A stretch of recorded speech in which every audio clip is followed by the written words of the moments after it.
Assalamualaikum warahmatullahi wabarakatuh. Di sini saya Rimaika Agustin akan mempresentasikan tentang Human Resource Management. Jadi, outline-nya adalah sebagai berikut. Pertama, pengertian. Kedua, Human Resource Planning. Ketiga, Acquire Project Team. Keempat, Develop Project Team. Dan yang kelima, Manage Project Team. Untuk pengertiannya adalah sebuah proses yang mengorganisasi dan mengelola tim proyek.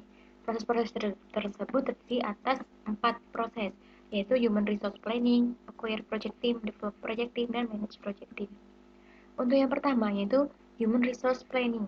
Di sini kita akan mengidentifikasi dan dokumentasi tentang proyek dan tanggung jawab serta laporan yang berkaitan, serta membuat rencana manajemen staff. Nah, untuk rencana manajemen staff ini meliputi bagaimana dan kapan anggota tim proyek itu akan diakuisisi, terus kriteria untuk menerima staff, menetapkan pelatihan yang dibutuhkan, isu keamanan, dan pengaruh dari rencana manajemen staff pada organisasi. Dan ini adalah input, tools, dan output dari Human Resource Planning. Nah, untuk yang ini adalah contoh dari format pendefinisian tugas dan tanggung jawab. Ini contoh dari struktur organisasi dalam proyek. Untuk yang kedua prosesnya adalah acquire project team.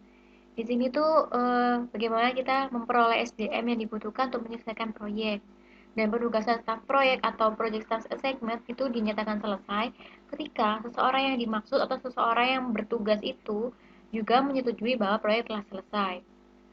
Terus, rencana penempatan staf dan prosedur penggajian yang baik itu sebuah hal yang penting dalam akuisisi staf dan juga memberi dorongan pada rekrutmen dan retention. Dan penelitian itu, sebuah penelitian menunjukkan bahwa penyebab seseorang yang meninggalkan pekerjaan mereka itu karena mereka tidak memperoleh perhatian yang sesuai, terus tidak memperoleh pengetahuan baru, dan tidak suka dengan rekan kerja, serta ingin berpenghasilan yang lebih banyak. Berikut ini adalah input, tools, dan teknik dari Acquire Project Teams, dan outputnya juga. Resource loading and leveling. Jadi, resource loading ini untuk menghitung jumlah satu sumber daya tertentu yang dibutuhkan jadwal proyek yang ada selama periode waktu yang ditentukan. Terus, resource histogram adalah yang menunjukkan resource loading.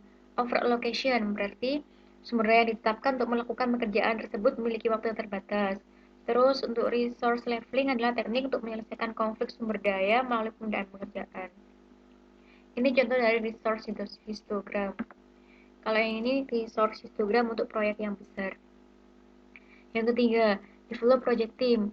Ini meningkatkan kompetensi dan interaksi dari anggota tim agar dapat menambah kinerja dari proyek. Membangun teamwork agar lebih berhasil dalam menyelesaikan proyek. Nah, untuk meningkatkan teamwork ini dapat memakai sistem penghargaan dan reward dalam tim. Terus itu adalah input, tools, dan teknik dari develop project team. Selanjutnya ada manage project team. Di sini proses-prosesnya meliputi tracking tindakan dari anggota tim, menyediakan feedback, menyelesaikan isu-isu, dan mengkoordinasikan perubahan untuk meningkatkan kinerja proyek. Berikut ini adalah input, tools, teknik, dan output dari manage project team. Nah, kunci dalam mengelola SDM.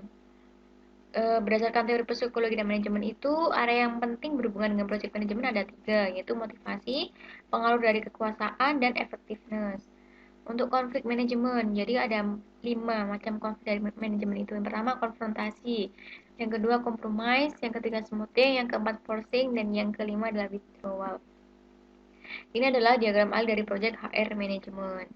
Bisa dilihat dan terima kasih. Wassalamualaikum warahmatullahi wabarakatuh.